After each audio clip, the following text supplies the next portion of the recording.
You were smiling before. Don't stop just because you're in the chair. Okay. Then the second one is... My name is Sandra, and I embraced Islam 10 years ago at the age of 31. I was born in Colombia, and I was born into a Catholic family.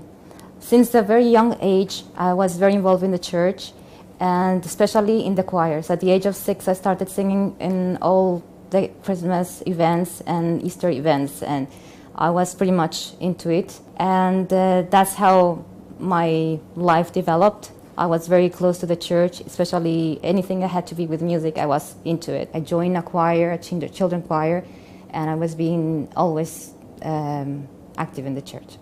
So when I finished my high school, I realized the love I had for music, and I wanted to move forward to it. And I knew I had a very, very strong potential as a singer.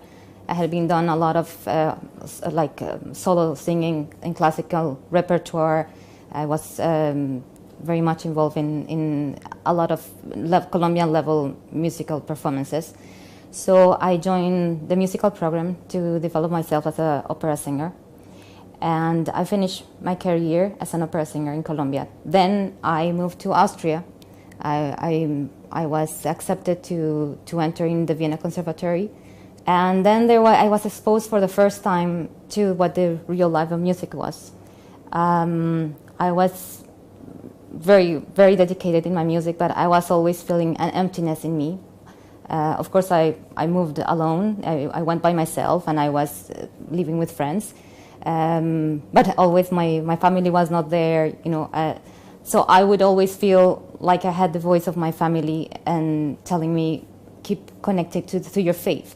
So I remember every day going through the conservatory, I will stop and I will go and enter into the church. And I remember my impression going inside and seeing all these statues and seeing people mainly with white hair. You would rarely see young people there. Although the places were amazing, it was really like a piece of art, but there was no soul inside of them. But I just wanted to keep connected to my family and to what I was as a child, connected to the church. So I will keep on going. And I remember going inside the church and feeling like, okay, this Mary looks beautiful today. Let's put a candle here and make a prayer here. And the next day I will go and to another church, and maybe it was a church with the name of a saint. So I will go and pray to the saint. And it was just, starting to feel like it's really confusing.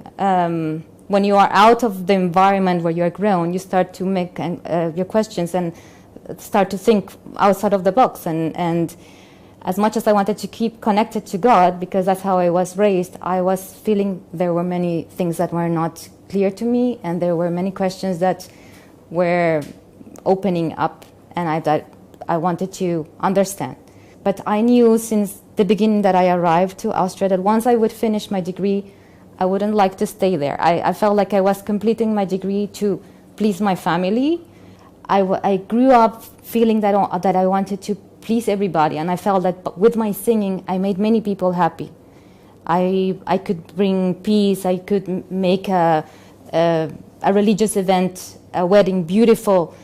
Sometimes after the wedding, people wouldn't say how nice the priest spoke, but how beautiful the music was. It was like music was the center of the faith. Like people were going to the church looking to being satisfied with the music.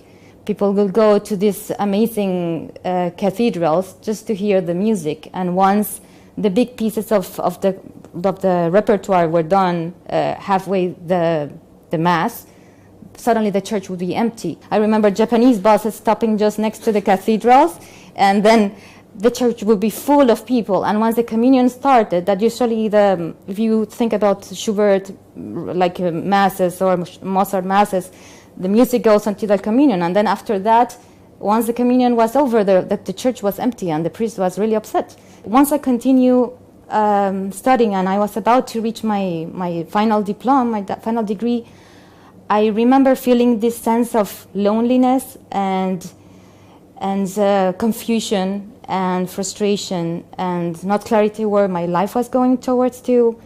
I was raised to be somebody helpful in the society, very caring, very loving. My family has done amazing charity work, and I grew up with all that. And then I would see how the behavior of people in the music world was the opposite, environment of one pushing the other one or doing things that were not right in order to show or to glow. And I couldn't see myself doing that. It was very difficult because I knew there was a big expectation behind what I was doing. So I remember very well, maybe 2 months before finishing my degree, and going, like, it was late, and I remember this prayer I did. And that day, I felt for the first time I'm not praying to a saint or to the Virgin or to Jesus. I felt I was praying with the real, truly God. And I was saying, please guide me. I'm completely lost. I don't know what I should do with my life. So please, please guide me. And it was a very truly do a prayer for guidance. And I had the opportunity at that moment either to go to Spain and join an aunt, or to apply to move as an immigrant to Canada. I applied, and it was amazing. After 3 months, just at the moment of my degree being finished, I got the acceptance to move to Canada. So I felt this is a clear sign. I should go there. Canada is an amazing place because it's very multicultural. I had the opportunity to see people from many places that I never had the opportunity before in my country or in Australia, just studying. And I got in touch with Muslims, and at an event, a multicultural event. And there they start asking me about my faith. I felt I have to be strong, and I know I have my doubts, but this is who I am. So I would, try to repeat what I was raised up having to say.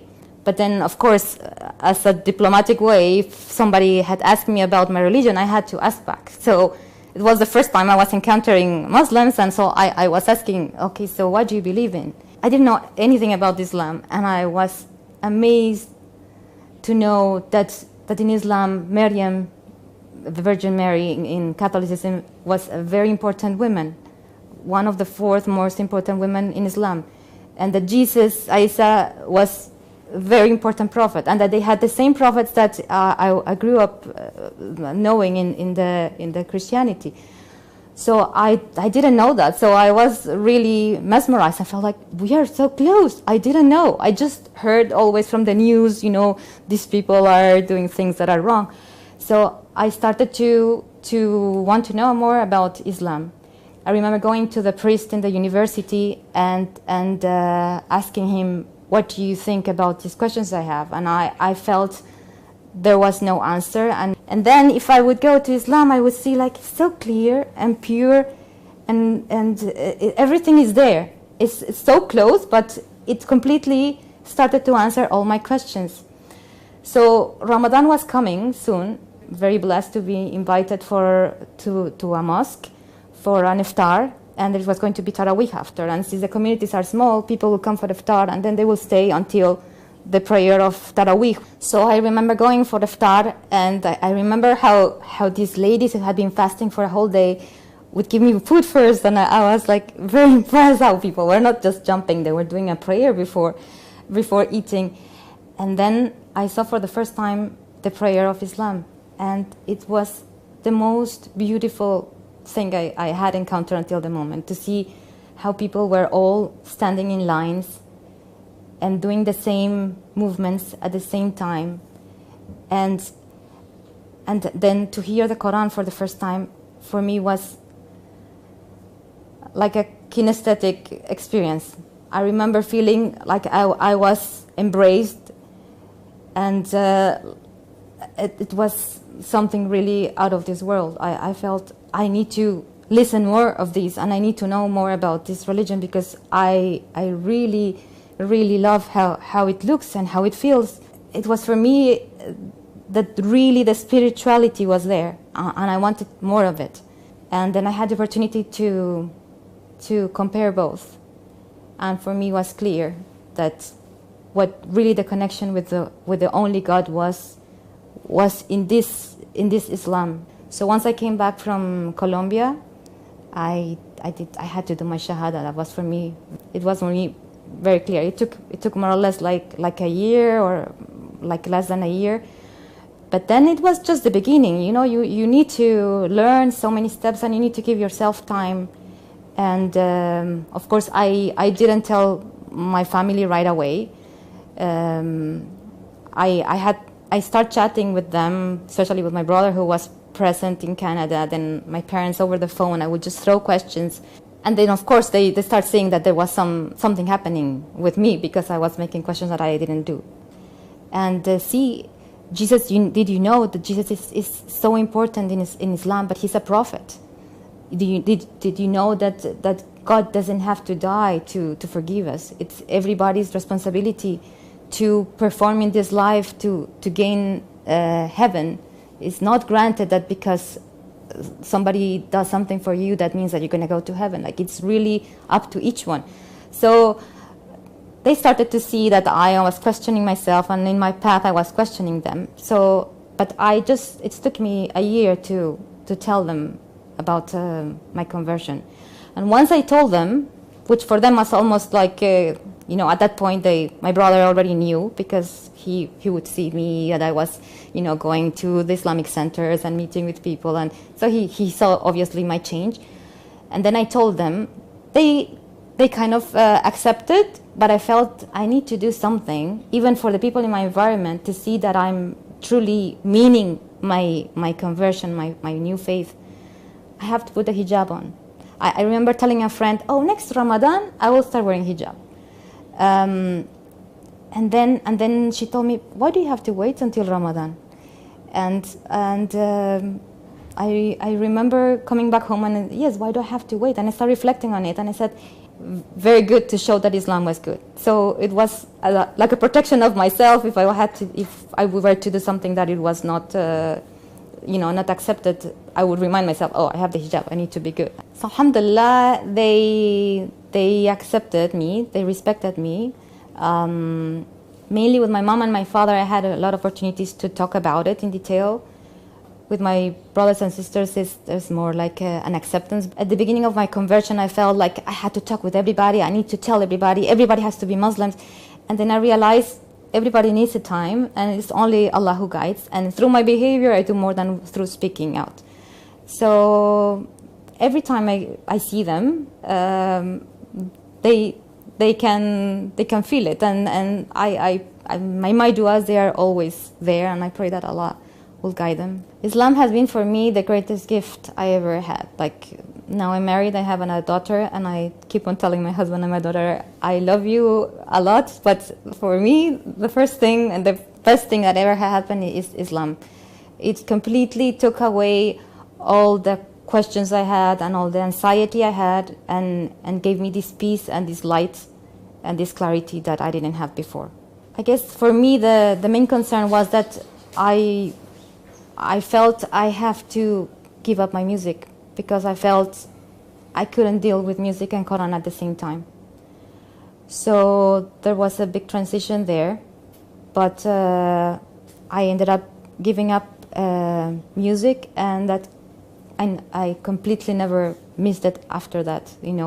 I felt that all the skills that I acquired through my studying, alhamdulillah, I was able to use them to learn about Quran, to learn how to read Quran, and to memorize, and to be able to learn the language. You and me and everybody and everything around us was born to submit to the Creator. Once you feel that you belong to Him, and that you know that you're going to meet Him after you die, you should not wait until this moment comes, because you never know when this moment might come. It might come tomorrow, and you don't want it to be too late. And the reward of being a Muslim is so much greater than all the difficulties that you might face in your transition. It is actually very, very easy if you hold yourself to Allah, and He will make everything easy for you. Just put your trust there. He will make the path for you. Sincere prayer to Him from the deepest place in your heart, and that will bring the clarity, and that will give you the strength that you need in order to make your decision.